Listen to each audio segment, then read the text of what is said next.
অনেকেই সন্ধান চায় কলকাতার কাছে 1 থেকে 2 দিনের ছুটিতে ঘুরতে যাওয়ার জায়গার। তাই আজকের ভিডিওতে থাকছে কলকাতার কাছে সেরা 10টি অফবিট জায়গার সন্ধান, যেখানে গেলে দেখা যাবে পাহাড়, ঝর্ণা, ড্যাম, জঙ্গল, সমুদ্র এই সব কিছু।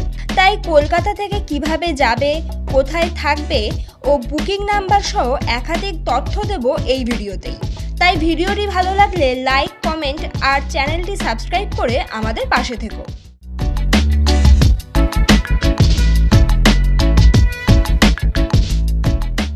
আজকের পর্বে প্রথমেই থাকছে ঘাটশিলা। কলকাতা থেকে মাত্র 4 ঘন্টা দূরত্বে ঝাড়খণ্ডের পূর্ব সিংভূম জেলার একটি শহর হলো ঘাটশিলা। এই ঘাটশিলা ঘুরতে আসার আদর্শ সময় হলো বর্ষাকাল আর শীতকাল। তাই এই বর্ষায় হাতে 2 থেকে 3 দিনের ছুটি নিয়ে ঘাটশিলায় ঘুরতে আসতে পারো। ঘাটশিলাতে সাহিত্যিক বিভূতিভূষণ বন্দ্যোপাধ্যায়ের বাড়ি, বুরুডি লেক, রুঙ্কিনী মাতার মন্দির, সুবর্ণরেখা নদী সহ 10 থেকে 12টি স্পট আছে ঘুরে দেখার জন্য। এবারে বলি ঘাটশিলা কিভাবে পৌঁছাবে। সকালবেলা হাওড়া থেকে 6:35-এর হাওড়া ইস্পাত এক্সপ্রেস ধরে ঘাটশিলা পৌঁছাতে পারো। ঘাটশিলা স্টেশনের সামনেই রয়েছে অটো স্ট্যান্ড, যেখান থেকে অটো নিয়েই তোমরা সাইট সিনগুলো কমপ্লিট করতে পারো। এছাড়াও ঘাটশিলাতে এসে স্টে করতে পারো অপরাজিতা হলিডে হোম। আমি নাম্বার দিয়ে দিলাম স্ক্রিনে, আর এই নাম্বারটা থাকবে আমার ডেসক্রিপশন বক্সে। ঘাটশিলার সব স্পটগুলো 1 থেকে 2 দিনের মধ্যেই ঘুরে নেওয়া সম্ভব। তাই ঘাটশিলা ট্যুর প্ল্যানের আরও ডিটেলস পেতে ডেসক্রিপশন বক্সের লিঙ্ক থেকে ভিডিওটি চেক আউট করে আসতে পারো। বর্ষায় হাতে 2 দিনের ছুটি নিয়ে ঘুরে আসতে পারো অরণ্য সুন্দরী ঝাড়গ্রাম থেকে। বর্ষা ও শীত ঝাড়গ্রাম ভ্রমণের জন্য আদর্শ হলেও বর্ষায় ঝাড়গ্রামের সৌন্দর্য দ্বিগুণ বেড়ে যায়। কলকাতা থেকে ঝাড়গ্রাম পৌঁছানোর জন্য হাওড়া থেকে সকাল 6:35-এর ইস্পাত এক্সপ্রেসে চেপে মাত্র 2.5 থেকে 3 ঘন্টার মধ্যেই পৌঁছে যাও ঝাড়গ্রাম। ঝাড়গ্রামে ঘুরে দেখার জন্য আছে চিল্কিগড় রাজবাড়ি, ঝাড়গ্রাম রাজবাড়ি, ডুলুং নদী, কনক দুর্গা মন্দির, গায়রাসিনী পাহাড়, খাগড়া ওয়াটারফল সহ প্রায় 15 থেকে 16টি স্পট। তবে এরই মধ্যে ঝাড়গ্রামের জুটি কিন্তু ঘুরতে ভুলো না।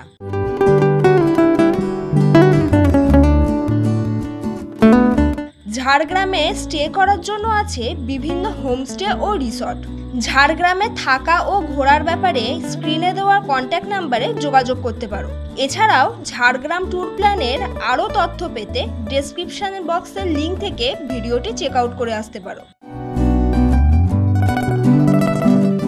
বর্ষায় জলপ্রপাতের শহর রাঁচিতে ট্যুর প্ল্যান করতে পারো। ঝাড়খণ্ডের রাজধানী রাঁচি বর্ষায় হয়ে ওঠে আরও সুন্দর। তাই বর্ষাকালে রাঁচি ঘুরতে আসার আদর্শ সময়।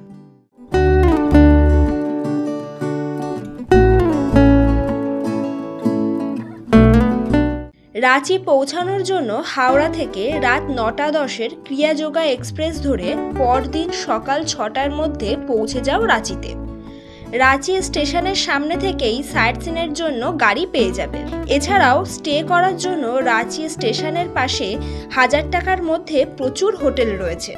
রাঁচিতে ঘুরে দেখার জন্য আছে Sita falls, Hundru falls, Dassam falls, Patratu valley, Tagore hill, Jagannath মন্দির সহ 10 থেকে প্রায় 12টি স্পট।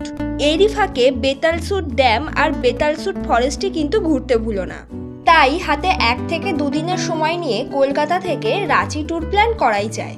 রাঁচি ট্যুর প্ল্যানের আরও তথ্য পেতে নিচের ডেসক্রিপশনে দেওয়া লিঙ্কে গিয়ে ভিডিওটি চেক আউট করে আসতে পারো। কলকাতা থেকে মাত্র 4 ঘন্টা দূরত্বে এই অফবিট নিরিবিলি সমুদ্র সৈকত থেকে ঘুরে আসতে পারো।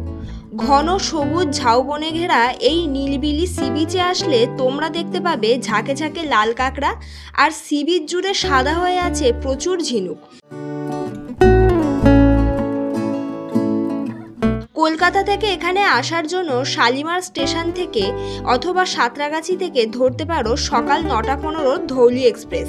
প্রায় 3.5 ঘন্টা রাস্তা পেরিয়ে দুপুর 1টার মধ্যেই পৌঁছে যাও বালাসোর স্টেশনে। এরপর স্টেশনের বাইরে থেকে একটা অটো নিয়ে পৌঁছে যাও ঝাউবনে ঘেরা বাগদা বিচে। এখানে স্টে করার জন্য আছে ঝাউবন লাগোয়া এক দারুণ ক্যাম্প। এছাড়াও পাবে 4 বেলা খাওয়া দাওয়ার ব্যবস্থা। এই ক্যাম্পের বুকিং নাম্বার আমি স্ক্রিনে দিয়ে দিলাম, তোমরা চাইলে এখানে থেকেই বাগদা সি বিচ ঘুরে নিতে পারো। সি বিচ ছাড়াও এই ক্যাম্প থেকে ঘুরে দেখা যায় নীলগিরি পর্বত, নীলগিরি রাজবাড়ি, সাথে পঞ্চলিঙ্গেশ্বর, আর রয়েছে কুলডিয়া ওয়াইল্ড লাইফ স্যাংচুয়ারি ঘুরে দেখার মতো সুযোগ। তাই শুধু বর্ষাকালই নয়, বছরের যে কোনো সময় এই সি বিচে ট্যুর প্ল্যান করাই যায়।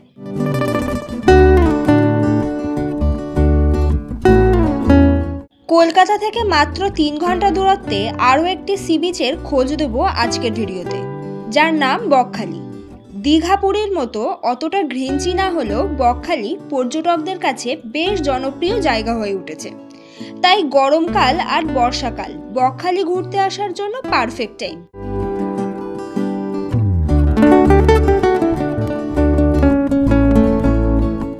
কলকাতা থেকে বকখালি আসার জন্য শিয়ালদহ থেকে নামখানা লোকাল ধরে চলে আসো নামখানা স্টেশনে। এবারে স্টেশনের বাইরে থেকে টোটো, অটো অথবা বাসে করে পৌঁছে যাও বকখালিতে। বকখালিতে স্টে করার জন্য ও খাওয়া দাওয়ার জন্য বকখালি বাস স্ট্যান্ডের কাছেই প্রচুর হোটেল পেয়ে যাবে 500 থেকে 600 টাকার মধ্যে। বকখালিতে সি বিচে সময় কাটানো ছাড়াও ঘুরে দেখার জন্য আছে বেশ কিছু স্পট। তার মধ্যে থেকে চোরাবালি আর লাল কাঁকড়া sea beach, Henry Island, Kargil sea beach আর ফ্রেজারগঞ্জ সি বিচ বেশ বিখ্যাত। এছাড়াও সন্ধেবেলা বকখালির ইভিনিং মার্কেট সাথে ফ্রেশ সিফুড খেতে একদমই মিস করবে না। ধানবাদ, যাকে বলা হয় ভারতের কয়লার রাজধানী, তবে ধানবাদে রয়েছে বেশ কয়েকটি দারুণ দারুণ জায়গা, যার জন্য বছরের বিভিন্ন সময়ে এখানে পর্যটকদের ভিড় লেগেই থাকে। বিশেষ করে বর্ষাকাল আর শীতকাল ধানবাদ ঘুরতে আসার জন্য আদর্শ সময়। তবে ধানবাদ ট্যুর প্ল্যান 1 রাত 2 দিনেই করা সম্ভব।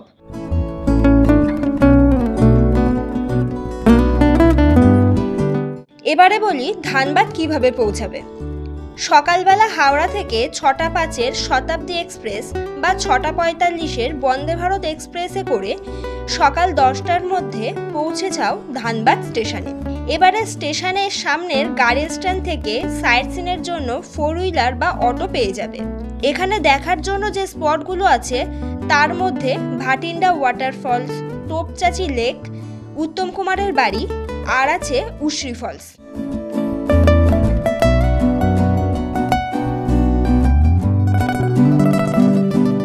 তোপচাচি লেক থেকে উশ্রী ফলসের ডিস্টেন্স বেশ অনেকটা, তাই রাস্তার ধারে যে কোনো ধাবা থেকেই লাঞ্চ সেরে নিতে পারো।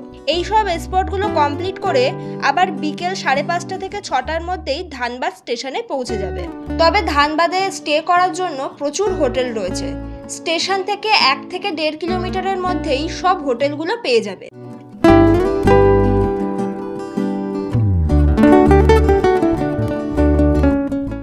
লাল মাটি লাল পলাশের দেশ হলো পুরুলিয়া।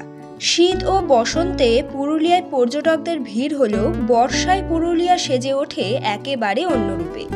তাই এই বর্ষায় কলকাতার কাছে 2 রাত 3 দিনের ট্যুর প্ল্যানে পুরুলিয়া থেকে ঘুরে আসতে পারো। কলকাতা থেকে পুরুলিয়া আসার জন্য হাওড়া থেকে রাত 11টা 35-এর চক্রধরপুর এক্সপ্রেসে করে পরদিন সকাল 7:30টার মধ্যে পৌঁছে যাও বরাভূম স্টেশনে। পুরুলিয়াতে স্টে করার জন্য আছে মহুল পলাশ হোমস্টে। এখানে থাকা, খাওয়া, আতিথেয়তা সবই পাবে নিজের বাড়ির মতো। এই হোমস্টে থেকে স্টেশনে পিক আপ আর ড্রপেরও ব্যবস্থা রয়েছে। এছাড়াও পুরুলিয়ার সাইট সিনগুলো এই হোমস্টে থেকেই ঘুরে দেখে নিতে পারবে। পুরুলিয়ার সাইট সিনগুলোর 2টি ভাগ, গড় সার্কিট আর অযোধ্যা সার্কিট। অযোধ্যা সার্কিটের মধ্যে রয়েছে Durga falls, Bamni falls, marble lake, upper dam ও লোয়ার ড্যাম সহ প্রায় 10 থেকে 12টি স্পট।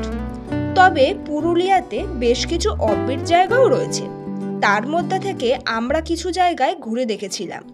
স্ক্রিনে দেওয়ার নাম্বারে কন্ট্যাক্ট করে তোমরা এই সব জায়গাগুলোকে ঘুরে দেখে নিতে পারবে।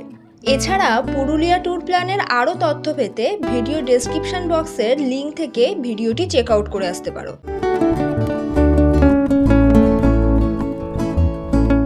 উইকেন্ড ট্রিপে 2 থেকে 3 দিনের ছুটি কাটানোর জন্য মন্দারমণি বেশ জনপ্রিয় জায়গা হয়ে উঠেছে। তবে অনেকের কাছে মন্দারমণি ট্যুর প্ল্যান বেশ খরচ সাপেক্ষ, তাই মন্দারমণিতে বাজেটের মধ্যে একটি রিসর্টের সন্ধান দেব। মন্দারমণি আসার জন্য ধর্মতলা বাস স্ট্যান্ড বা বারাসাতে চাপাডালি মোড় থেকেই দীঘাগামী সরকারি অথবা বেসরকারি বাসে করেই পৌঁছে যাও চাউলখোলা মোড়ে। এবারে এখান থেকেই টোটো অথবা অটো নিয়ে রিসর্ট পর্যন্ত চলে যেতে পারো। মন্দারমণিতে বাজেট ফ্রেন্ডলি রিসর্ট হলো sea wonder beach resort. Resort থেকে পা বাড়ালেই সমুদ্রের দর্শন।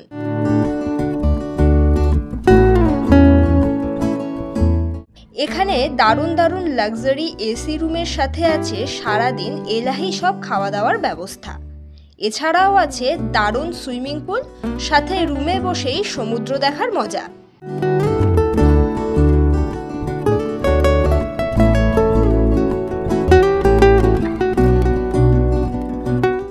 পশ্চিমবঙ্গের বাঁকুড়া জেলার শুশুনিয়া পাহাড়। এখানকার পরিবেশ প্রাকৃতিক সৌন্দর্যে ভরা। বছরের বিভিন্ন সময়ে এখানে পর্যটকরা আসে এই পাহাড়ে ট্রেকিংয়ের জন্য। এছাড়াও শোনা যায় এই শুশুনিয়া পাহাড় একটি পুরাতাত্ত্বিক জীবাশ্ম কেন্দ্র। এখানে অনেক জীবজন্তুর জীবাশ্ম পাওয়া গিয়েছে। তবে বর্ষাকালে শুশুনিয়া পাহাড় হয়ে ওঠে গাঢ় সবুজ বর্ণের। কলকাতা থেকে এখানে আসতে গেলে হাওড়া থেকে রাত 11:35 চক্রধরপুর এক্সপ্রেস ধরে পরদিন সকাল 7টার মধ্যে পৌঁছে যাও ছাতনা স্টেশনে। এবারে স্টেশনের সামনে থেকে যে কোনো টোটো নিয়ে চলে আসো শুশুনিয়া পাহাড়। এখানে স্টে করার জন্য আছে Shiulibona weekend stay. AC deluxe রুমের সাথে পাবে সারাদিনে এলাহি সব খাওয়া দাওয়ার ব্যবস্থা। তাই সপ্তাহান্তের যে কোনো একটি বা দুটো দিন এরকম অফবিট জায়গায় ঘুরতে যাওয়া, সাথে থাকা খাওয়া, পাহাড়ে ট্রেক করার মজা, এই সব কিছু নিয়েই এই ট্রিপটি করতে পারো।